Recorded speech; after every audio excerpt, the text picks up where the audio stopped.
ప్రభు మీతో ఉండునుగాక. పునీత లూకా గారు రాసిన సువిశేషంలోని భాగము 16వ అధ్యాయము 1 నుంచి 13 వచనాలు. యేసు తన శిష్యులతో ఇట్లు చెప్పాను, ఒక ధనవంతుని వద్ద గృహ నిర్వాహకుడు ఒకడు ఉండెను. అతడు యజమాని సంపదను వృధా చేయుచున్నాడని అతనిపై నేరము మోపబడెను. యజమానుడు అతనిని పిలిచి, నిన్ను గురించి నేను వినుచున్నది ఏమిటి? లెక్కలు అప్పగింపు. ఇకపై నీవు గృహ నిర్వాహకుడుగా ఉండ వీలు పడదు అని చెప్పాను. అతడు లోపల ఇట్లు అనుకునేను, ఇప్పుడు నేనేమి చేయుదును? యజమానుడు నన్ను ఈ పదవి నుండి తొలగించుచున్నాడు. శ్రమించుటకు నాకు శక్తి లేదు, బెచ్చబెత్తుటకు నాకు సిగ్గుగా ఉన్నది. గృహ నిర్వాహకత్వము నుండి తొలగింపబడినప్పుడు అందరి వలన ఆశ్రయం పొందుటకు నేను ఇట్లు చేసేదను అని యజమాని రుణస్థులను ఒక్కొక్కరిని పిలిచి మొదటి వారితో, నీవు నా యజమానికి ఎంత రుణపడి ఉన్నావు అని అడిగాను. వాడు 100 మణుగుల నూనె అని చెప్పాను. అప్పుడు అతడు వానితో, నీ రుణపత్రము తీసుకుని వెంటనే దానిపై 50 రాసుకును అని చెప్పాను. అంతటా అతడు రెండవ వానితో, నీవు ఎంత రుణపడి ఉంటివి అని అడిగాను. వారు 100 తూముల గోధుమలని బదులు పలికాను. అప్పుడు వానితో, నీ రుణపత్రము తీసుకుని 80 రాసుకును అనెను. ఆ గృహ నిర్వాహకుడు యుక్తిగా వర్తించినందుకు యజమానుడు మెచ్చుకొనెను. ఏలైనా ఈ తరమున ఈ లోక సంబంధులైన ప్రజలు వెలుగు సంబంధుల ప్రజల కంటే యుక్తిపరుడు. అన్యాయపు సొమ్ముతో స్నేహితులను సంపాదించుకున్నాడు. ఏలైనా ఆ సొమ్ము గతించినప్పుడు వారి నిత్య నివాసంలో మేము చేర్చుకుంటారని మీతో చెప్పుచున్నాను. స్వల్ప విషయములలో నమ్మదగిన వాడు గొప్ప విషయంలోనూ నమ్మదగిన వాడుగా ఉండును. అల్ప విషయంలో నమ్మదగిన వాడు గొప్ప విషయంలోనూ నమ్మదగిన వాడుగా ఉండును. గనుక ఈ లోక సంపదల యందు మీరు నమ్మదగిన వారు కానిచో పరలోక సంపదలు ఎవడు మీకు అప్పగించును?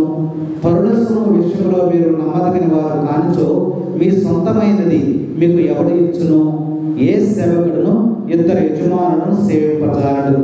ఏదైనా వాడు ఒకరిని ద్వేషించును, వేరొకరిని ప్రేమించును, లేదా ఒకరిని అనుసరించును, వేరొకరిని తృణీకరించును. మీరు దైవమును ద్రవ్యమును సేవింపలేదు. ఇది క్రీస్తు సువిశేషము. Praise the Lord, praise the Lord. తండ్రి వందనం, తండ్రి స్తోత్రం, యేసువా వందనం, యేసువా స్తోత్రం. Praise the Lord, praise the Lord. ప్రభునందు ప్రియ సహోదరి సహోదరులారా, ఈరోజు సువిశేష పఠనాలు మనకి 4 విషయాలని మనకి తెలియజేస్తున్నాయి.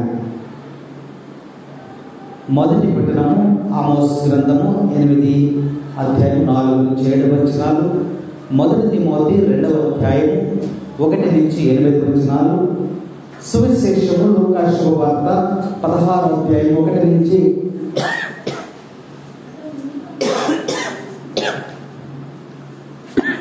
13 వచనాలు.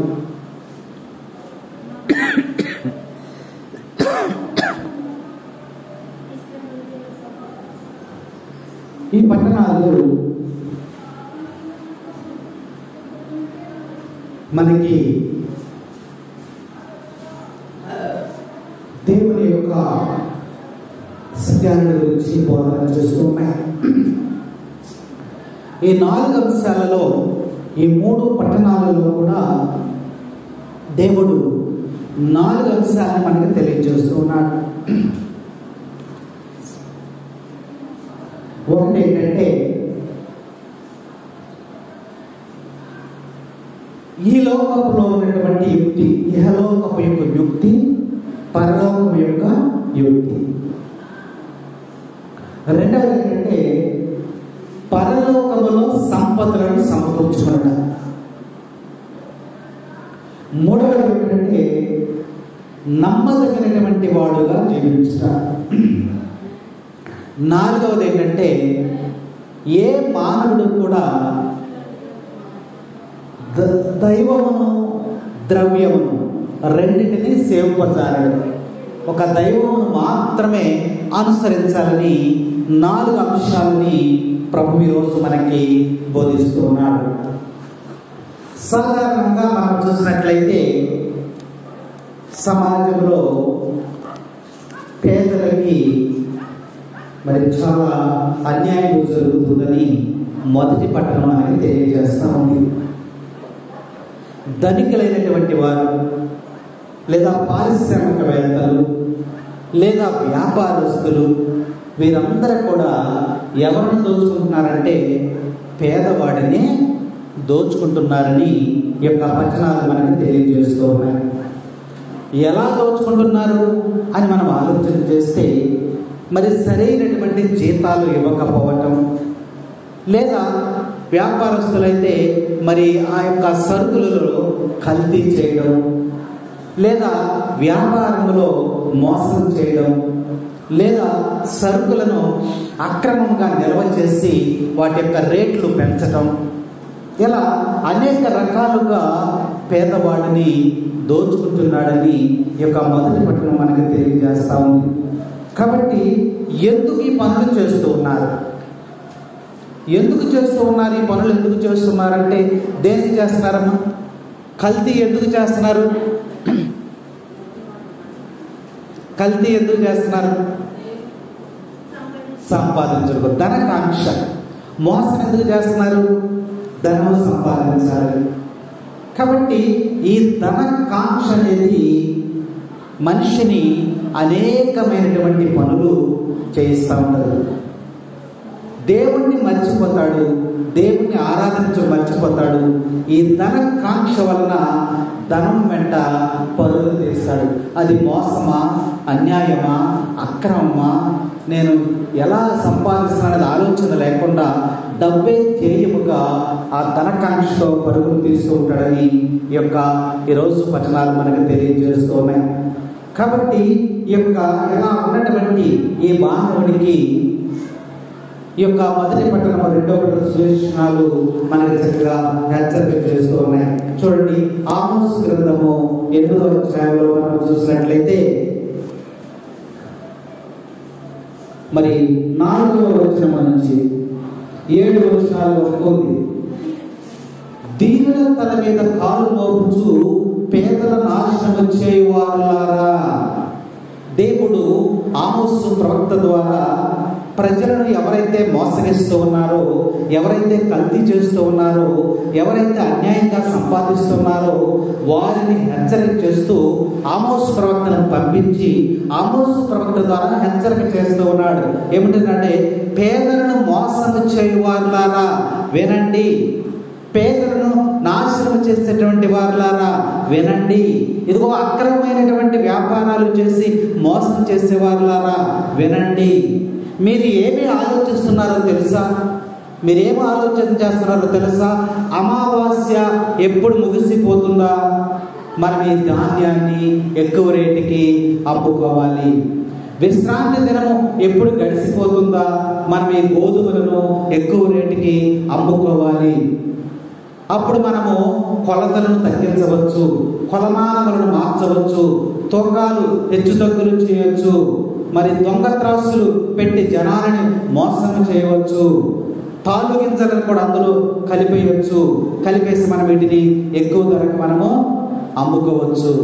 బాకీలు చెల్లించలేని పేదలను ద్రవ్యమునకు, చెప్పులు జోడులకు, వెల కూడా చెల్లింపలేని దరిద్రులను అందరినీ కూడా మనము మోసం చేయవచ్చు అని మీరు ఆలోచన చేస్తూ ఉన్నారు. ఆమోసు ప్రవక్త వెంటనే ప్రజలకు తెలియజేస్తున్నాడు. అలాంటి వ్యాపారం చేసే వాళ్ళకి మీరు వాళ్ళు ఏం ఆలోచన చేస్తున్నారు? అమావాస్య వెళ్ళిపోయిన తర్వాత మనం సరుకు అమ్ముకుందాం, విశ్రాంతి దినమున వ్యాపారం చేయకూడదు కాబట్టి ధర్మశాస్త్రాన్ని పాటిస్తూ ఉన్నారు. ఇవాళ ఆదివారం విశ్రాంతి దినము వ్యాపారం చేయకూడదు, చీట్ల పాటిస్తున్నారు. కానీ సోమవారం ఎప్పుడు వస్తుందా అని ఆదివారం నాడు వారు ఆలోచన చేస్తున్నారు. ఇదిగో రేపటి ఈ ఆదివారం వ్యాపారం చేయకూడదు కాబట్టి ఈ ఆదివారం ఆగిపోయి సోమవారం నాడు వ్యాపారం చేద్దాం. సోమవారం కూడా ఏం చేద్దాం, మనం వాటిని ఎలా మోసం చేయాలా, ఎలా కల్తీ కలపాలా, లేదా దొంగ త్రాసులు మనం ఏ విధంగా తయారు చేయాలా, హెచ్చు తగ్గులు ఎలా తూకం వేయాలని మీరు ఆలోచన చేస్తూ ఉన్నారు. దేనికోసం చేస్తున్నారంటే ధనం మీద ధనకాంక్షతో మీరు ఆలోచన చేస్తూ ఉన్నారు.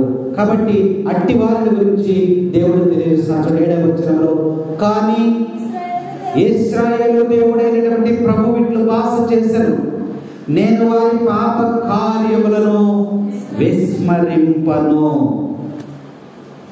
ఆమోస్ ద్వారా తెలియజేస్తున్నాడు.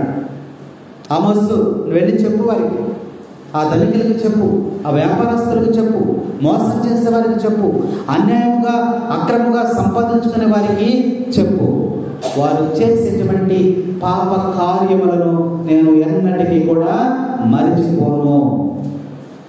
చూడండి, వారు చేయములకు అంటే వారు చేసేటువంటి పనులకు నేల దద్దరిల్లును, దేశంలోని ప్రజల శోకింతులు, దేశమెల్లా అతలాకుతలమై నైలు నది వలె ఆటుపోచులకు గురియను. దేవుడు హెచ్చరిక చేస్తున్నాడు.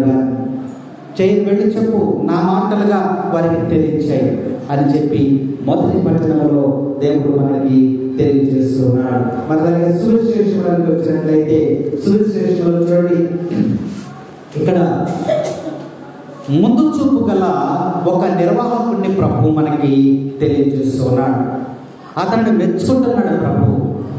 ముందు చూపు గలవాడిని మెచ్చుకుంటూ ఉన్నాడు. అలాంటి యుక్తి, అలాంటి తెలివి, అలాంటి ఆలోచన పరలోక విషయంలో నీవు ఆలోచిస్తున్నావని ప్రభు ఒక ఉపమానాన్ని మనకి తెలియజేస్తున్నాడు. ఇహలోక యుక్తి, పరలోక యుక్తి. 8వ వచనం చదువు ఒకసారి. ఆ గృహ నిర్వాహకుడు యుక్తిగా వర్తించినందులకు యజమానుడు మెచ్చుకొనెను. ఏలయన ఈ తరమున ఈ లోక సంబంధులైన ప్రజలు వెలుగు సంబంధులకు ప్రజల కంటే యుక్తిపరులు. ఎవరికంటే? ఈ లోక సంబంధమైన ప్రజలు అంటే వ్యాపారం చేసేటువంటి వారు, ఈ లోకములో ఉన్నటువంటి మనుషులు. వెలుగు సంబంధమైన ప్రజలు అంటే క్రీస్తుని నమ్మినటువంటి వారు, క్రీస్తులో జీవించేటువంటి వారు, క్రీస్తులో సహవాసము చేసేటువంటి వారు. ఎవరు తెలివిగల వాళ్ళంట? ఎవరి ఆలోచన బాగుంది ఇక్కడ? చూసారు, ఇక్కడ లోక సంబంధమైనటువంటి వారే వెలుగు సంబంధుల కంటే యుక్తిపరులు. మంచి ఆలోచన చేస్తున్నారు. ఎలా సంపాదించాలి, ఎలా మోసం చేయాలి, ఎలా కల్తీలు చెప్పాలి, ఎలా మోసగించాలని వెలుగు సంబంధుల కంటే లోక సంబంధులే తెలివి కలిగినటువంటి వారని ఇక్కడ ప్రభు మనకి తెలియజేస్తున్నారు. వెలుగు సంబంధులు అంటే క్రీస్తుని నమ్మినటువంటి వారు. అలాగే లోక సంబంధులు అంటే సైతానుని ఆశ్రయించినటువంటి వారు, ప్రభువుని విడిచిపెట్టినటువంటి వారు, సైతానికి లోబడిపోయి సైతాను క్రియలను బట్టి వారు జీవించేటువంటి వారిని ఇక్కడ ప్రభు మనకి హెచ్చరిక చేస్తూ ఉన్నాడు. ప్రభువునందు ప్రియ సహోదరి సహోదరులారా, ఇక్కడ మనం వాక్య భాగంలో చూసినట్లయితే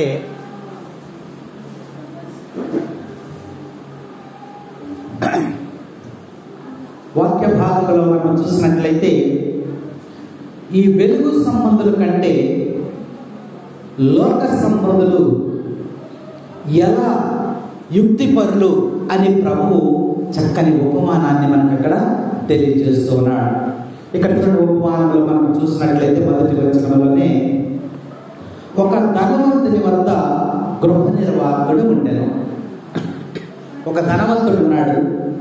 అతని దగ్గర ఒక నిర్వాహకుడు ఒకడున్నాడు. అంటే తన ఇంటంతటిని, తన వ్యాపారమును, తన మొత్తాన్ని కూడా చేసేటువంటి ఒక సూపర్వైజర్ లాంటి ఒక వ్యక్తి అతను పెట్టుకున్నాడు. జీతగాడంతా. యజమానుడు అప్పుడప్పుడు అడుగుతూ ఉంటాడు. మొత్తం కూడా ఈయనే చూసుకుంటాడు, వ్యాపారం అంతా కూడా, లెక్కలు అప్పచెప్పడం వరకే. అయితే వ్యాపారం ఇలా చేస్తూ చేస్తూ చేస్తూ ఉండగా ఒకసారి ఏం జరిగిందంటే, యజమానుని యొక్క సంపదనంతా కూడా ఇతడు వృధా చేస్తున్నాడు, మోసగిస్తున్నాడు, దొంగిలిస్తున్నాడు, లేదా నాకు అబద్ధం చెప్తున్నాడు అని ఒక అనుమానం వచ్చింది. ఎవరికి వచ్చింది? ధనవంతునికి వచ్చింది. ఇప్పటి వరకు బాగానే చేస్తాడని అనుకున్నాను, కానీ ఇతను నన్ను మోసం చేస్తూ ఉన్నాడు, నా సంపదను వృధా చేస్తూ ఉన్నాడని అనుమానం వచ్చింది. అనుమానం వచ్చి, లేదా ఇతరులు చెప్పిన దాన్ని బట్టి ఆ మాట విని అతన్ని పిలిపించాడు. పిలిపించి ఏమడుగుతున్నాడో చూడండి అక్కడ, నిన్ను గూర్చి నేను వినుచున్నదేమిటి? ఆయా, నీ గురించి నేను చాలా విన్నా.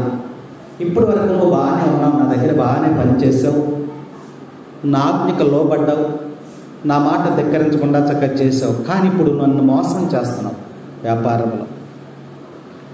నీ గురించి నేను చాలా విన్నాను, కాబట్టి ఇప్పుడు వరకు జరిగిన వ్యాపార లెక్కలన్నీ నాకు అప్పగించాయి.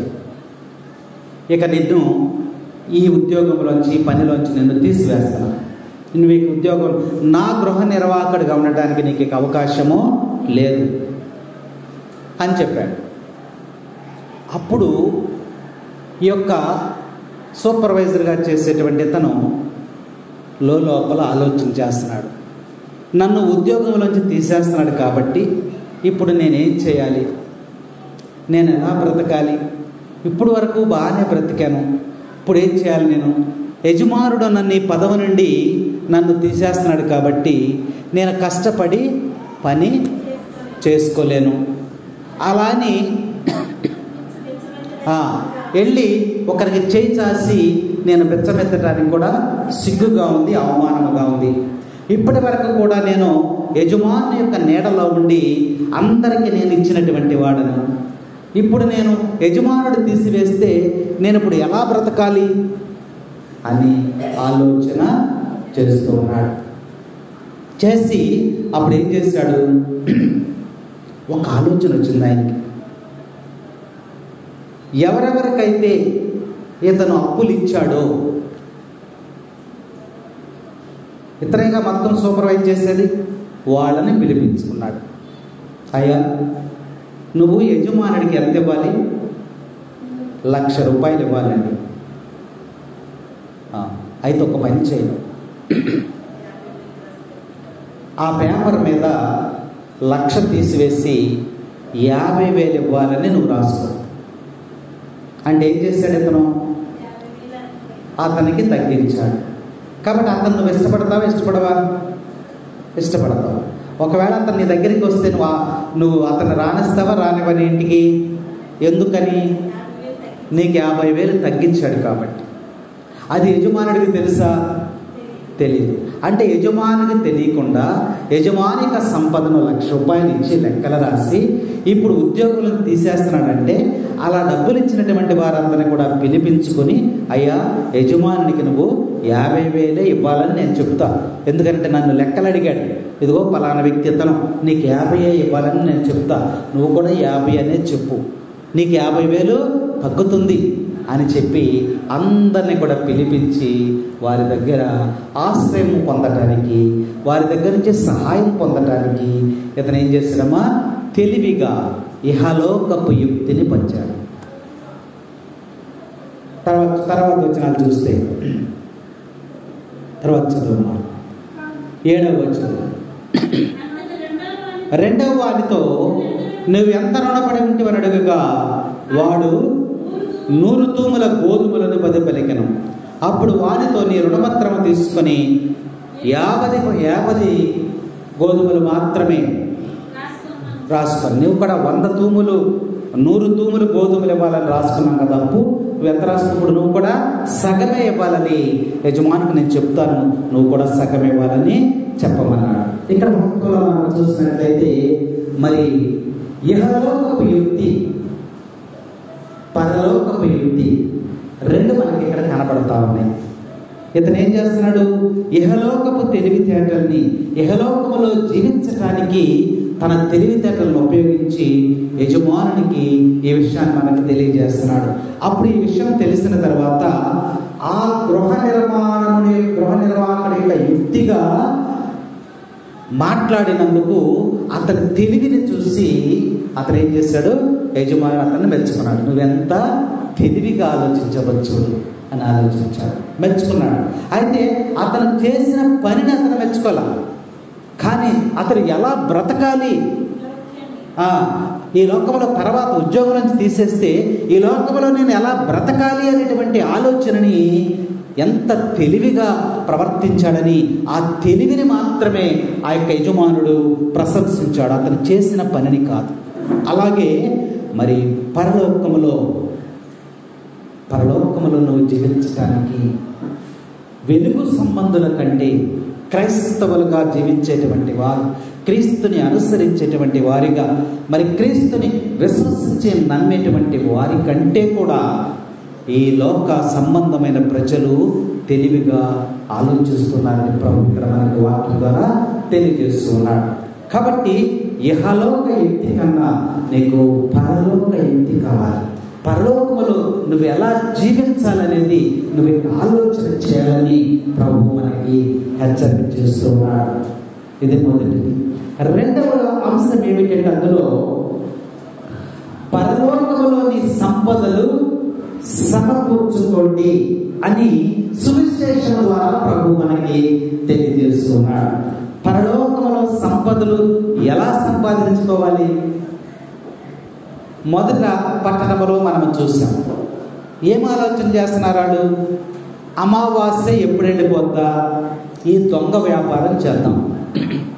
విశ్రాంతి దినం ఎప్పుడు వెళ్ళిపోద్దా, ఈ తూకాలన్నీ మార్చేద్దాం, కాటాలన్నీ మార్చేద్దాం కదా. వ్యాపారం చేసేవాళ్ళు మరి ఏ రకంగా సంపాదించాలని అన్ని కల్తీలు చేస్తూ ఉంటారు. ఒకదానికి వాళ్ళంతా కూడా మనం తినే ఆహార పదార్థాలు అన్నీ కూడా కల్తీలే. ఎందుకు కల్తీ చేస్తున్నాడంటే ధనము సంపాదించడం కోసం. ధనము, ప్రజల ఆరోగ్యము కానీ ప్రజల పరిస్థితులు ఏమి వాళ్ళకి అవసరమలా, ధనము సంపాదించమా ఈ లోక సంపదల కోసమే మనిషి ఆరాటపడుతూ ఉన్నాడు. అందుకని ఈ యొక్క సువిశేషములో ప్రభు అంటున్నాడు ఉపమానము ద్వారా, ఈ లోక ధనము కన్నా పరలోకములో నీ ధనము సంపాదించుకో. ఈ లోకంలో నీవు ధనము సంపాదించుకున్నట్లయితే అది మరి తరిగిపోతుంది, కరిగిపోతుంది, చిమటలు దాన్ని కొట్టివేస్తాయి, దొంగలు దాన్ని దోచివేస్తారు అని చెప్తాడు. కానీ పరలోకంలోని సంపద నువ్వు సంపాదించుకుంటే అది నీకు నిత్య జీవము కలుగుతుందని ఈ యొక్క సువిశేషంలో ప్రభు మనకు తెలియజేస్తూ ఉన్నాడు. పరలోకంలో సంపదని ఎలా సంపాదించుకుంటాము అని అంటే వాక్యం మనకు చక్కగా తెలియజేస్తుంది. ఎలా సంపాదించుకోవాలి పరలోకంలో? ఒక ఆమె మరియమ్మ అనేటువంటి ఒక ఆమె ఉందంట. ఆమె ఒక యజమానురాలు దగ్గర పని చేసుకుంటూ ఉంటుంది, ఇంట్లో పని చేసుకుంటూ ఉంటుంది. ఉదయం వెళ్తాం, ఆ యజమానురాలుగా చక్కగా ఆ పని చేసి పెట్టడం, ఇళ్ళై ఊడ్చిపెట్టడం, లేదా అవసరాలని కూడా చేయటం, అలా వచ్చేయటం. ఆమె కొంత జీతం ఇస్తుంది, దాంతో బ్రతుకుతుంది. ఈ మరియమ్మ ప్రార్థనా పరురాలు, ప్రార్థన చేసుకుంటారు. తర్వాత పనికి వెళ్ళేటప్పుడు వచ్చేటప్పుడు కూడా ప్రార్థన చేసుకుంటూ ఉంటుంది. ఆ యజమానురాలి కోసము, ఆమె ఆరోగ్యం కోసము ప్రార్థనలు చేస్తూ ఉంటుంది. అయితే ఒకనొక సమయంలో ఏం జరిగిందంటే తనకు వచ్చినటువంటి ఆ యొక్క సంపదలోనే మరి ఇంకా తనకన్నా దీనస్థితిలో ఉన్నటువంటి వారికి ఆహారం పెట్టడము, లేదా ఏదో ఒక ఆహారం ఇవ్వటము, ఆశ్రయం ఇవ్వటము, ఇలాంటి చిన్న చిన్న పనులు కూడా ఆమె చేస్తూ ఉంటుంది. అయితే ఒకనొక సమయంలో మరియమ్మ చనిపోయింది. చనిపోయినప్పుడు ఆ ఆత్మ దేవుని దగ్గరికి పరలోకంలోకి వెళ్ళిపోయింది. వెళ్ళిపోయిన తర్వాత మరియమ్మకి దేవుడు ఏర్పాటు చేసినటువంటి ఒక గృహాన్ని అక్కడ ఏర్పాటు చేశాడంట. అందుకనే యేసు ప్రభు కూడా మనకి చెప్తాడు, మోక్షారోహణ సమయంలో ప్రభు మనకి తెలియజేస్తాడు ఏమిటంటే, నేను నా తండ్రి వద్దకు చేరుకున్న తర్వాత పరలోకములో అనేకమైనటువంటి నివాసములు ఉన్నవి, ఆ నివాసములు సిద్ధము చేయటానికి నేను మీకన్నా ముందుగా నేను వెళుతూ ఉన్నాను అన్నాడు. నివాసాలు, మనకి నివాసాలను అక్కడ ఏర్పాటు చేయబడుతూ ఉన్నాయి. కాబట్టి ఈ చనిపోయినటువంటి ఈ మరియమ్మ అక్కడికి వెళ్ళిన తర్వాత మరియమ్మకి ఒక నివాసాన్ని ఇచ్చారు. మరియమ్మ, భూలోకంలో నీ జీవించిన జీవిత విధానాన్ని బట్టి ఇదిగో నీకు కేటాయించినటువంటి ఇల్లు ఇది, నువ్వు ఇంటిలో ఉండు అని చెప్పి మరియమ్మకి అక్కడ దేవదూతలు ఒక ఇంటిని అప్పచెప్పినాయి. ఆ ఇంట్లో మరియమ్మ ఉంటుంది. కొన్ని రోజుల తరువాత ధనవంతురాలు కూడా చనిపోయింది. ఈమె పరిచర్య చేసినటువంటి ధనవంతురాలు కూడా చనిపోయింది. చనిపోయిన తర్వాత ఆమె కూడా అక్కడికి తీసుకెళ్లారు. తీసుకెళ్ళిన తర్వాత ఆమె చేసినటువంటి పనులను బట్టి, అమ్మా నీ దగ్గర ఒక అలా ఇళ్ళన్ని చూపించుకుంటూ వెళ్తున్నారు. పరలోకంలో ఉన్నటువంటి ఆ ఇళ్ళన్ని కూడా చూపించుకుంటూ వెళ్తుంటే ఒక ఇల్లు దేదీప్యమానముగా సుందరముగా చాలా అందముగా ఉంది. అప్పుడు ఆమె అడిగిందంట, ఈ ఇల్లు ఎవరిదమ్మా అని అడిగితే ఆ దేవదూతలు చెప్పినాయంట, భూలోకములో నుంచి వచ్చినటువంటి మరియమ్మ అనేటువంటి ఆ ధీరురాలికి ఈ ఇల్లును నేను ఇచ్చావమ్మా అని చెప్పినాడంట.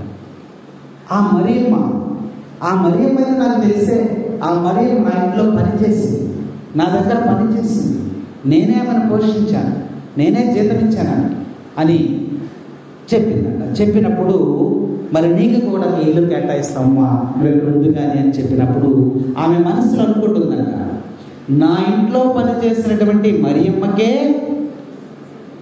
పేదరాలు, దీనురాలు, దిక్కు లేనటువంటిది నేనిస్తే బ్రతికింది, కాబట్టి నేనిస్తే ఆమె మరి తిని ఆ జీవాన్ని పోసుకుంది, ఆమెకే ఇలాంటి ఇల్లు ఇస్తే నాకెంత పెద్ద గొప్ప ఇల్లు ఇస్తుందో అని చెప్పి పదండమ్మ అని చెప్పి ముందుకు నడిపించుకుంటూ వెళ్ళిందంట.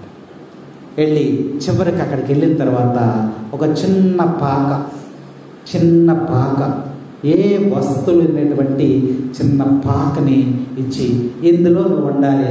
అప్పుడు వెంటనే నాకు కోపం వచ్చేసిందంట, ఇదేంటి నేను భూలోకంలో జీవించినప్పుడు ధనవంతురాల్ని ఇన్ని రకాలుగా సుఖభోగాలను జీవించాను, నా ఇంట్లో పనిచేసేటువంటి పని మనిషికేమో ఎంత గొప్ప ఇల్లు ఇచ్చారు, నాకేంటి ఇలాంటి ఇల్లు ఏంటంటే, అమ్మా ఈ పరలోకములో ఇల్లు కట్టడానికి ఇక్కడ ఏమీ ఉండవు, ఇక్కడ ఏమీ కూడా ఉండవు.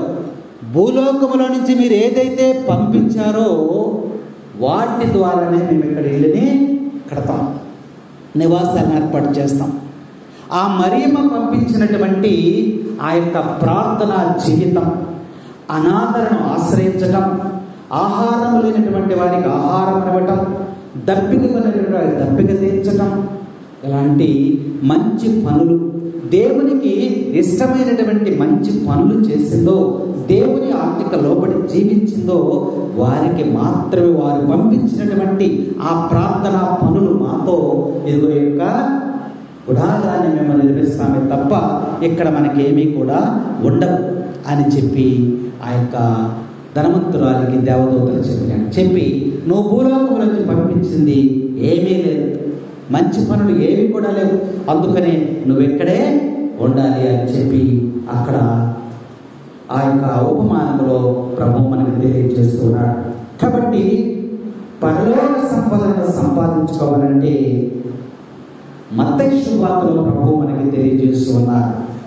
ప్రభు ఏమంటున్నాడంటే, తీర్పు దినమున ప్రజలను గొర్రెల వలెను మేకల వలెను విడగొట్టేస్తాడు. క్రైస్తవులు ప్రజలను ఎలా విడగొడతారు? గొర్రెల వలెను మేకల వలెను విడగొట్టేస్తాడంట. విడగొట్టేసి ప్రభు పలుకుతున్నటువంటి మాటలు ఏమిటంటే, నా చేత ఆస్వాదించబడినటువంటి వారులారా మీరు నా కుడి పార్శ్వమునకు రండి అంటున్నాడు. గొర్రెలను చూసి ఆయన అంటున్నాడు,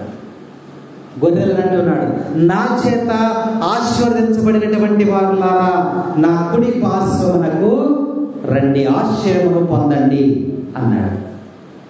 అలాగే నా ఎడమ వైపునటువంటి వారులారా, శపించబడినటువంటి వారులారా మీరు నా ఎడమ వైపుకు చేరండి అని ఆ తీర్పు సమయంలో మనుషులను గొర్రెల వలె మేకల వలె దేవుడు విడగొట్టేస్తున్నాడు. కుడి వైపు ఉన్నటువంటి వారు ఎవరు? ఆశీర్వదించబడినటువంటి వారు. వారితో ప్రభు మాట్లాడుతున్నారు. ఆయన ఏమంటున్నాడంటే, నా చేత ఆశీర్వదించబడ్డారు. ఎందుకు ఆశీర్వదించబడ్డారని ప్రభు వాళ్ళు అడుగుతున్నప్పుడు వాళ్ళు అంటున్నారు, ప్రభు అంటున్నాడు, ఇదిగో నేను దప్పిక కొనినప్పుడు నా దప్పికను తీర్చారు. నేను ఆకలి కొని ఉన్నప్పుడు నా ఆకలిని తీర్చారు. నేను వస్త్రహీనుడై ఉన్నప్పుడు నాకు వస్త్రాన్ని ఇచ్చారు. నేను చెరసాలలో ఉన్నప్పుడు లేదా బందీగా ఉన్నప్పుడు లేదా బాధలలో ఉన్నప్పుడు మీరు నన్ను పరామర్శించారు. నేను రోగినై ఉన్నప్పుడు మీరు నాకు సేవ చేశారు, పరిచర్య చేశారు. కాబట్టి మీరు చేసినటువంటి ఈ పనుల వలన మీరు ఆశీర్వదించబడ్డారు. ఇదిగో మీకు నిర్ణయించబడినటువంటి ఈ యొక్క పరలోకంలో మీరు చేర్చబడుతున్నారు, మీరు రండి అని చెప్పి ప్రభు తీర్పు సమయంలో వారిని పిలుస్తూ ఉన్నాడు. శపించబడినటువంటి వారిని ఏమంటున్నాడంటే, ఇదిగో నా చేత శపించబడినటువంటి వారు అన్నప్పుడు, అయ్యా మేము ఎందుకు శపించబడ్డాము అని వారు అడుగుతుంటే, నేను ఆకలి వెళ్ళినప్పుడు నా ఆకలిని మీరు తీర్చలేదు. నేను దప్పిక కొనినప్పుడు నా దప్పికను మీరు తీర్చలేదు. నేను వస్త్రహీనుడైనప్పుడు నాకు వస్త్రాన్ని మీరు ఇవ్వలేదు. నేను చెరసాలలో ఉన్నప్పుడు మీరు నన్ను పరామర్శించలేదు. నేను రోగినై ఉన్నప్పుడు నాకు ఏ విధమైన పరిచర్య మీరు చేయలేదన్న. అప్పుడు వాళ్ళు ఏమంటూ ఉన్నారు, అయ్యా నువ్వు ఎప్పుడు నా దగ్గరికి వచ్చావయ్యా, నువ్వు నన్ను అడిగితే నేను నీకు ఎందుకు చేయనయ్యా, నువ్వు ప్రభువుడు కదా, మీకు చేయకుండా ఎలా ఉంటాను అని అన్నాడు. అప్పుడు ప్రభు అయినటువంటి క్రీస్తు ప్రభు ఏమంటున్నాడంటే, ఏమన్నాడు ఆయన,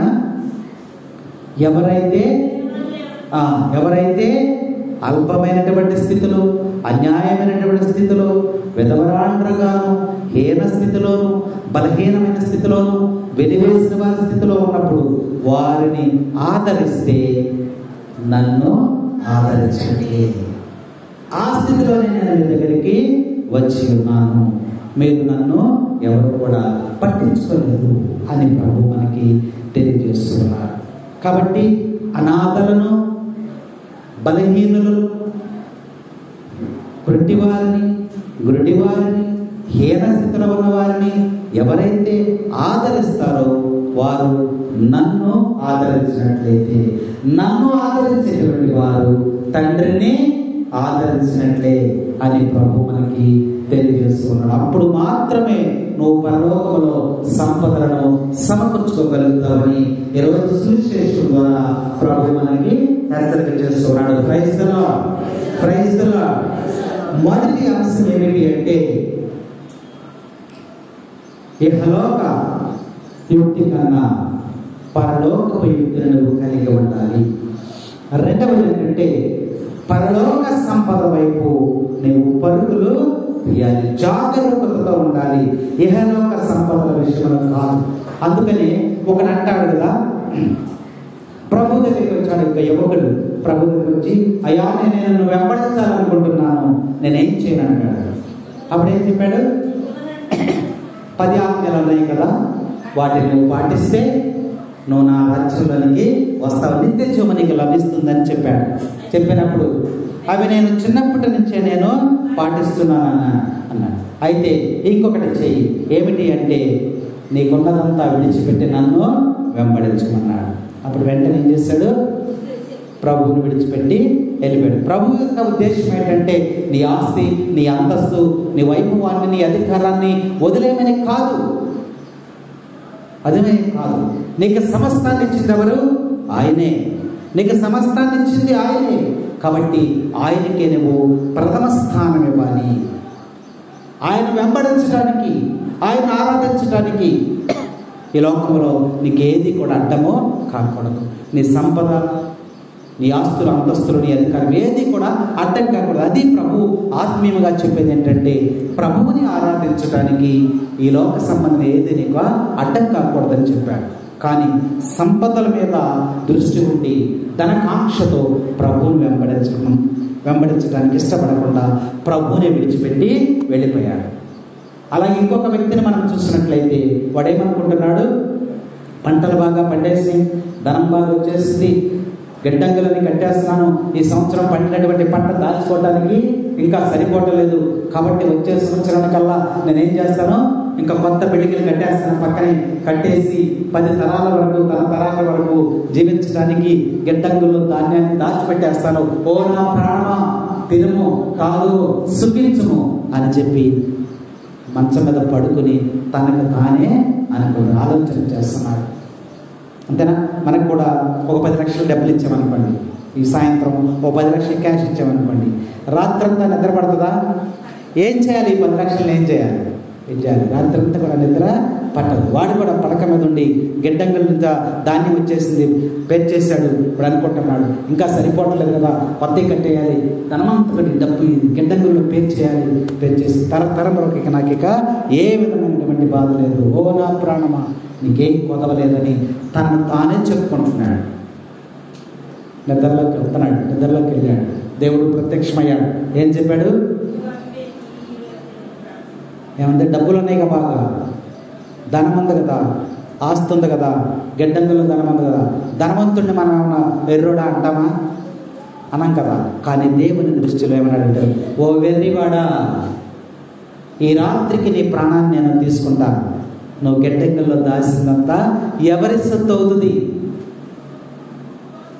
నీకున్నదంతా కూడా ఎవరికి ఇవ్వాలి? నువ్వు కష్టపడకుండా, ఏ విధమైన కష్టములు పడకుండా ఉన్నటువంటి వ్యక్తికి నువ్వు అప్పచెప్పవలసి వస్తుంది.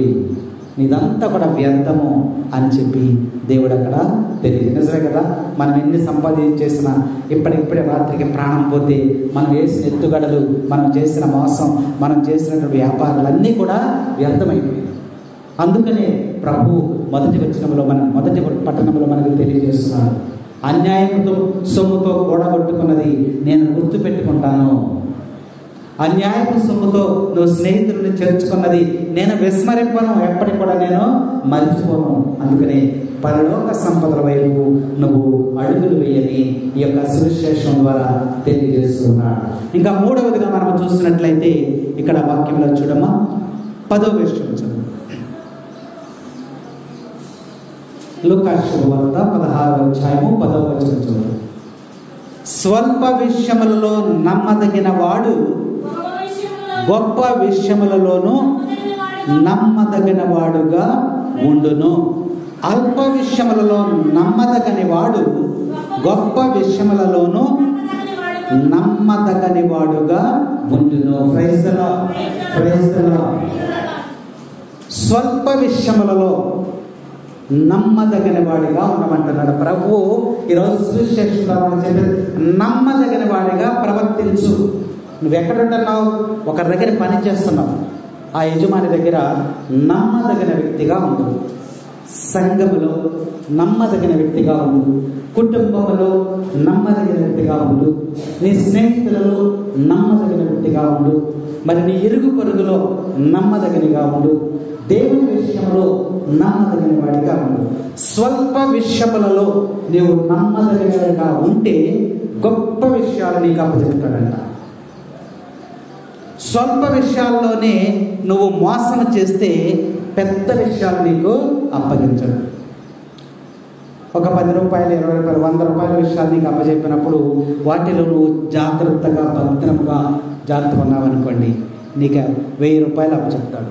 జాగ్రత్త అయ్యేవాడు. 1000 రూపాయల విషయంలో నువ్వు జాగ్రత్తగా ఉండి అన్ని లెక్కలు యజమానికి అప్పచెప్పామనుకో, ఎక్కడ వేస్ట్ కాకుండా అది చూసినప్పుడు ఇప్పుడు చాలా జాగ్రత్తగా అప్పచెప్పాడు అని నీకు 1,00,000 రూపాయలు అప్పచెప్తాడు. 1,00,000 రూపాయల విషయంలో నువ్వు జాగ్రత్తగా ఉన్నట్లయితే తగిన యజమానునికి ఆ 1,00,000 రూపాయలు ఎలా ఖర్చు పెట్టావని చక్కగా నువ్వు అప్పచెప్పినట్లయితే నీకు 10 లక్షలు నీకు అప్పచెప్తాడు.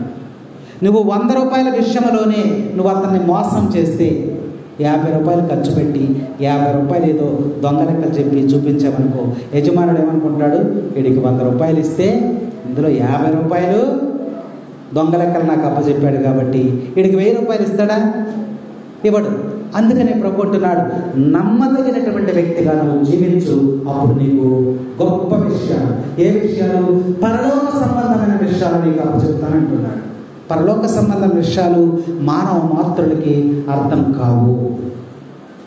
అది దేవుని యొక్క జ్ఞానము ద్వారానే పరలోక సంబంధమైన విషయాలు మనకి దేవుని జ్ఞానము ద్వారా వివరించబడతాయి. అంతేగాని మానవ జ్ఞానముతో, లోక సంబంధమైన జ్ఞానముతో ఆలోచన చేసినప్పుడు పరలోక సంబంధ విషయాలు ఏవి కూడా అర్థం కావు. ఏ మానవుడికి కూడా అర్థం కావని లేఖనాలు మనకి తెలియజేస్తూ ఉన్నాయి. కాబట్టి ఇక్కడ వాక్యం మనకు తెలియజేస్తామంటే నమ్మదగిన వాడిగా ప్రవర్తించమని ఇక సువిశేషం ద్వారా ప్రభు మనకి తెలియజేస్తూ ఉన్నాడు. చూడండి, మీ ఇంట్లో పిల్లలు ఉంటారు, వాడికి ఒక 50 రూపాయలు ఇచ్చి కొట్టు దగ్గర కొనుక్కురారా అని చెప్పాం. వెళ్తాడాడు, ఆడు ఒక 10 రూపాయలు 20 రూపాయలు కొనేసేసి మిగిలిన 20-30 రూపాయలు వాడు ఖర్చు పెట్టేసి దారిలో పోయి లేదా కొట్టోడు తీసేసుకున్నాడు, ఇవన్నీ మనకి చెప్తా ఉంటాడు. అప్పుడు మనకేమనిపిస్తుంది? అలా 1-2 సార్లు చూస్తాం, 3వ సారి ఇస్తామా? ఏమో. దేవుడు కూడా అదే చెప్తున్నాడు, పరలోక విషయంలో నువ్వు నమ్మదగిన వాడిగా జీవించు, అప్పుడు నీకు గొప్ప విషయాలు నీకు చెప్తానంటున్నాడు. ఇడేం చేశాడో చూడండి, మనకి గృహ నిర్వాహకుడు యేసు ప్రభు చెప్పిన గృహ నిర్వాహకుడు ఎంత తెలివిగా ప్రవర్తించారో చూడండి. వాక్యంలో తనను తాను కాపాడుకున్నాడు. వాడు చేసిన తెలివేంటి? తనను తాను ఉద్యోగం నుంచి తీసేస్తున్నాడంటే తనకు తాను కాపాడుకున్నాడు. తర్వాత ఏం చేశాడు? తన ధనాన్ని పోకుండా వాడు కాపాడుకున్నాడు. తర్వాత ప్రజల యొక్క మన్నలను పొందడానికి ప్రయత్నం చేశాడు. కానీ యజమానుడు ఇష్టపడ్డాడు, కానీ తనకు తర్వాత బాధ్యతలు అప్పగించాడా? అప్పగించలా. ఉద్యోగం నుంచి అతన్ని తీసివేశాడు. కాబట్టి స్వల్ప విషయములలో నువ్వు ఎలా ఉండాలంటే నమ్మదగిన వాడిగా జీవించమని వాక్యం మనకి హెచ్చరిక చేస్తా ఉంది. కాబట్టి తర్వాత వచ్చి 11వ వచనం, కనుక ఈ లోక సంపదల యందు నమ్మదగిన వారు కానిచో పరలోక సంపదలు ఎవడు మీకు అప్పగించును? పరుల సొమ్ము విషయములో మీరు నమ్మదగని వారు కానిచో సొంతమైనది మీకు ఎవడు ఇచ్చును? ప్రభు మనకి ఇక్కడ మరి ఆధ్యాత్మికమైనటువంటి యుక్తిని మనకి ఇక్కడ తెలియజేస్తూ ఉన్నాడు. ఈ లోక సంపదల విషయంలో మీరు నమ్మదగిన వారు కానిచో పరలోక విషయములు మీకు ఎవరు చెప్తారు అని ప్రభు స్పష్టంగా మనకి తెలియజేస్తున్నారు. తర్వాత వచ్చిన చదువు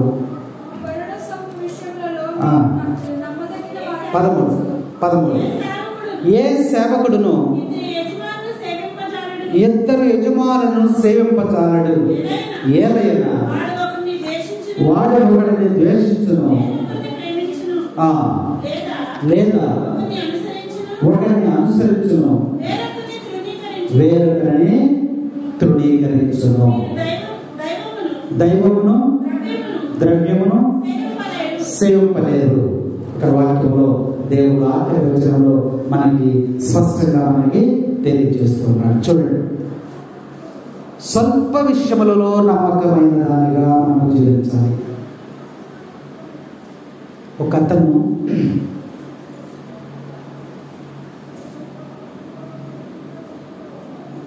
వ్యాపారం చేస్తున్నాడు. కంబళ వ్యాపారం. కంబళ అంటే దుప్పట్ల వ్యాపారం చేస్తున్నాడు.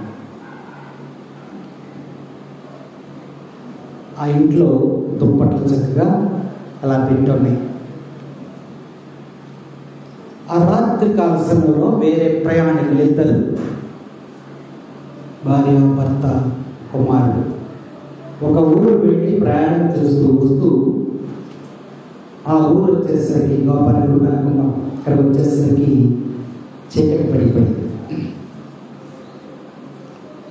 ఇక మన ఊరు వెళ్ళలేము, ఇక్కడ ఎవరైనా ఆశ్రయం పొందుదాం అని చెప్పి ఒక ఇంటికి వెళ్ళారు. అది ఏ ఇల్లు అంటే ఇంకా వ్యాపారం, దుప్పట్ల వ్యాపారం చేసేటువంటి వారి ఇల్లు. ఆ ఇంటికి వెళ్ళాయా, నేను పక్క ఊరు వెళ్ళాలి, ఒక పక్కన వర్షం పడుతుంది, ఒక పక్కన చలిగా ఉంది, చీకటిగా ఉంది, ఇంటికి వెళ్ళామయ్యా, ఈ రాత్రికి ఆశ్రయం ఇస్తే ఇక్కడ నుండి పొద్దుటే లేసి వెళ్తామని చెప్పి అడిగారు. అడిగితే వీడి ఆలోచన చేసి సరే రాత్రికి మా ఇంట్లో ఉండండి అని చెప్పి పొద్దుటే లేసి దగ్గర ఆశ్రయం ఇచ్చాడు. ఆ ఇంట్లోకి వచ్చారు, ఉన్నారు, లోపలికి వచ్చాడు. ఇక్కడంతా కూడా దుప్పట్లు అవన్నీ కూడా వరుసనే పేర్చున్నాయి. వాళ్ళు ఇక్కడ లోపలికి వచ్చారు. అయ్యా మీరు ఉండండి, ఇందులో రేపు పొద్దుట వెళ్ళొచ్చు అని చెప్పారు. సరే వాడి ఇంట్లో వాడు పడుకున్నాడు. ఈ షెడ్ లాంటిది, గది లాంటిది అంటే వీళ్ళు పడుకున్నారు. పడుకున్న తర్వాత ఈ యజమానుడికి రాత్రి పడుకున్న తర్వాత ఒక డౌట్ వచ్చింది. వర్షం ఈ విధంగా పడుతుంది, చలి ఈ విధంగా వేస్తూ ఉంది. వీళ్ళని తీసుకెళ్ళి నేను ఎక్కడ పెట్టాను? వాళ్ళ దుప్పట్లు ఉన్నటువంటి ఆ షెడ్లో పెట్టాను. ఈ దుప్పట్లు అవి తీసి వాడి రాత్రి చలి కప్పేసుకుంటారు, ఇవన్నీ తీసేస్తారు. అసలు తీసారా లేదా అనే విషయాన్ని అబ్జర్వ్ చేద్దామని వాడు వచ్చి ఆ కిటికీలోంచి వాటి చూస్తున్నాడు. చూస్తే వీళ్ళు ఏం చేస్తున్నారు? వీళ్ళు ముందుకు అక్కడికి వచ్చినాయి. అయ్యా మనకి ఇంత చలిగా ఉంది, ఇంత వర్షంగా ఉంది, తట్టుకోలేకపోతున్నాం, దుప్పట్లు అయితే చాలా ఉంది అని వారిలో ఒకరికి ఆలోచన వచ్చినప్పటికీ వాళ్ళు మాట్లాడుకున్నప్పటికీ కూడా యజమాన్ని మనం అడగలేదు కాబట్టి ఎంత చలైనా మనకు ఓర్చుకోవాలి, ఆశ్రయించడం ఇవ్వటమే మనకి గొప్పతనం. కాబట్టి అతనికి తెలియకుండా మనము దానిని తీసుకొని మనం సంరక్షించుకోవటం మనకు అది మంచి పద్ధతి కాదు. ఎంత చలైనా సరే మనం తట్టుకుని ఎలాగే ఉందాము అని వాళ్ళు మోకరించి ప్రార్థన చేసుకుంటున్నారు. వాడు 2-3 సార్లు తెల్లవారే లోపు 2-3 సార్లు వచ్చి వాళ్ళని పరిశీలించి చూస్తే వాళ్ళు ఎంత చలినైనా, ఎంత వర్షాన్నైనా, దేన్నైనా తట్టుకుని వారు మరి అలాగే ఉన్నారు తప్ప అక్కడ ఉన్నటువంటి వాటిని దేన్ని కూడా వారు ముట్టుకోలేదు. తెల్లవారిన తర్వాత యజమానుడు వచ్చాడు. అయ్యా మరి రాత్రంతా వర్షం పడిపోయింది, ఇంత చలేసింది, అన్నీ వేసి మీకు చలి లేదండి వేసిందయ్యా. మరి చలేసినప్పుడు దుప్పట్లు ఉన్నాయి కదయ్యా, వర్షం ఇక్కడ ఉన్నాయి కదా, ఏదో ఒకటి తీసుకుని కప్పుకొని ఉండే పని కదా అంటే వాళ్ళు చెప్పారంట. అయ్యా మిమ్మల్ని అడగలేదు, ఒక్క మాట కూడా మీకు చెప్పకుండా ఇదిగో మీ యొక్క దుప్పట్లను తీసుకుని మేము కప్పుకోవటం అది మంచి పద్ధతి కాదు. మరి ఏం చేస్తున్నారు మీరు? రాత్రి నేను వచ్చి 2-3 సార్లు చూసా, మీరందరూ కూడా మోకరించి ఒకరికొకరు ఏదో మాట్లాడుకుంటున్నారు. మరి ఏంటి మీరు చేసేది అని అంటే, అయ్యా నేను ప్రార్థన చేసుకుంటాను, నేను నమ్మినటువంటి దేవుణ్ణి నేను ప్రార్థన చేసుకుంటున్నాను, ఈ చలిని తగ్గించు, ఈ వర్షాన్ని తగ్గించు, ఈ యొక్క ఆశ్రయించినటువంటి ఈ యొక్క యజమానిని ఆశీర్వదించు అని చెప్పి మేము ప్రార్థన చేసుకుంటున్నాం అన్నప్పుడు అతని యొక్క నమ్మకానికి, విశ్వాసానికి మంత్రముగ్ధుడైపోయాడు యొక్క యజమానుడు. వెళ్ళేటప్పుడు వాళ్ళకి మనిషికి ఒక దుప్పటి ఆయన ఇచ్చి పంపించాడు. క్రైస్తవ స్వల్ప విషయములలో మనము నమ్మదగిన వాడిగా జీవించినప్పుడు దేవుడు గొప్ప విషయాలను మనకి, పరలోక సంబంధమైన విషయాలను మనకి అప్పచెప్తానని యొక్క లేఖనాల్లో మనకి తెలియజేస్తున్నాడు. ధనవంతుడిగా ఉన్నప్పుడు ఆలోచన ఎలా ఉంటుందో మనకి వాక్యం మనకి తెలియజేస్తూ ఉంది. అందుకని 13వ వచనంలో, ఆఖరి వచనంలో దైవాన్ని మరి ధనాన్ని సేవింపజాలని దేవుడే స్పష్టంగా మనకి తెలియజేస్తున్నాడు. ధనము ఉన్నప్పుడు మన మనసంతా కూడా దేని మీద ఉంటుంది? ధనం మీద లగ్నమై ఉంటుంది. ధనానికి మనము దాసోహం అయిపోతాం. కాబట్టి దివారాత్రులు కూడా మనము ధనము సంపాదించడానికి మరి దేవునికి పక్కన పెట్టేసి ధనానికి మనం ప్రాధాన్యతను ఇస్తూ ఉంటాం. కాబట్టి అందుకనే ప్రభు అంటున్నాడు, మీరు ధనాన్ని, దైవాన్ని మీరు ఒకే విధంగా మీరు చూడలేరు. ధనం ఉన్నప్పుడు ఏం చేస్తాం? ధనాన్ని వెచ్చలవిడిగా ఖర్చు చేయడం, సుఖభోగాలు ఆలోచించడం, ఇవే చేస్తాం. కాబట్టి ధనికులు తమకున్న దానిని దేవుని యొక్క సొత్తుగా భావించాలి. ప్రభువే చెప్తున్నాడు, మీకున్నటువంటి ధనం ఉంది, డబ్బులున్నాయి, ఇళ్ళున్నాయి, ఆస్తులున్నాయి, అన్నీ ఉన్నాయి. ఇదంతా కూడా మనకి దేవుడే ఇచ్చాడని దేవుని సొత్తుగా మనం భావించి దేవుడి మీద ఆధారపడి దానిని సక్రమంగా వినియోగించుకోవాలని ప్రభు ఈరోజు విశేషం ద్వారా మనకి హెచ్చరిక చేస్తున్నాడు. కాబట్టి ప్రభు చెప్పినట్లుగా పేదలలో, అవసరతలో ఉన్నటువంటి వారిలో దేవుణ్ణి చూడగలగాలి. అవసరతలు ఇతనికి ఏ అవసరం ఉన్నది? ఏ అవసరం ఉన్నదంటే ఒక 10 లక్షలు పెట్టి ఇల్లు కట్టాలి అవసరం, అది కాదు. మనసుతో ఇతనికి ఏ అవసరం? ఇతను దప్పిక కొని ఉన్నాడు, కొద్దిగా మంచం వేద్దాం. ఆకలి కొని ఉన్నాడు, కొద్దిగా ఆహారాన్ని పెడదాం. స్వల్ప విషయాలు. అందుకనే ప్రభు చెప్తున్నాడు, మరి పేదలలో దేవుణ్ణి చూచి వారికి సహాయపడుగా జీవించమంటూ ఉన్నాడు. ఆఖరి రోజుల్లో చూసిన తర్వాత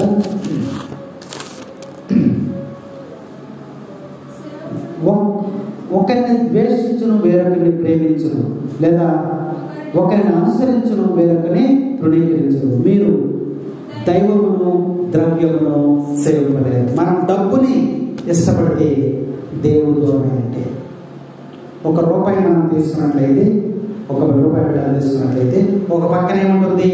బొమ్మ ఉంటుంది, ఒక పక్కన ఏముంటుంది? బరుసు ఉంటుంది. మనం ఎప్పుడైనా ఒకటే చూడగలం, రెండునే చూడగలం. బొమ్మ బరుసు, బొమ్మ బరుసు, దేని ఒకటైనా చూడగలం. అట్లాగే ఇక వాక్యంలో చెప్పింది ఏంటంటే, మనకి ఏ సేవకుడైనా ఏ విశ్వాసి అయినా ఇద్దరి యజమానుని సేవింపలేడు. అటు ధనాన్ని ఇటు దేవుణ్ణి నువ్వు ఆరాధించలేవు. ఒకటి నువ్వు విడిచిపెట్టాలని ప్రభు మనకి తెలియజేస్తున్నాడు. కాబట్టి దేవుని ఆశ్రయించాలంటే ధనాన్ని పక్కన పెట్టు. సంపాదించుకోవద్దంటే దేవుడు, నువ్వు సంపాదించుకోవాలి, దేవునికి ఇష్టమే సంపాదించుకోవాలి. కానీ ప్రాధాన్యత ఎవరికి ఇవ్వాలి? దేవునికి. అబ్రహాము ఇచ్చినట్లుగా ప్రాధాన్యత దేవునికి ఇవ్వాలని ఇక్కడ వాక్యం మనకి స్పష్టంగా తెలియజేస్తాము. చూడండి, ఇర్మియా గ్రంథం చూడము. ఇర్మియా గ్రంథము 17వ అధ్యాయము 11వ వచనం.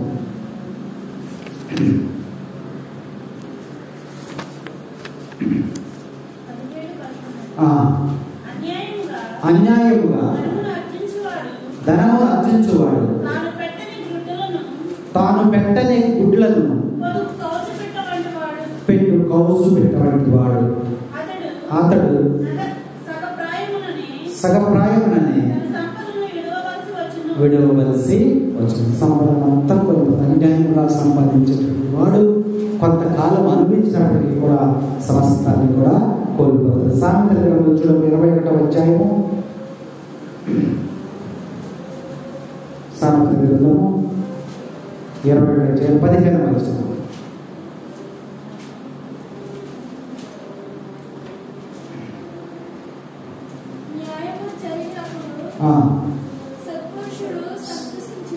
సత్పురుషుడు సంతోషించును, నిరాశ చెందును. గలతీయులకు రాసిన లేఖ 6వ అధ్యాయం 9వ వచనం. గలతీయులకు రాసిన లేఖ 6వ అధ్యాయము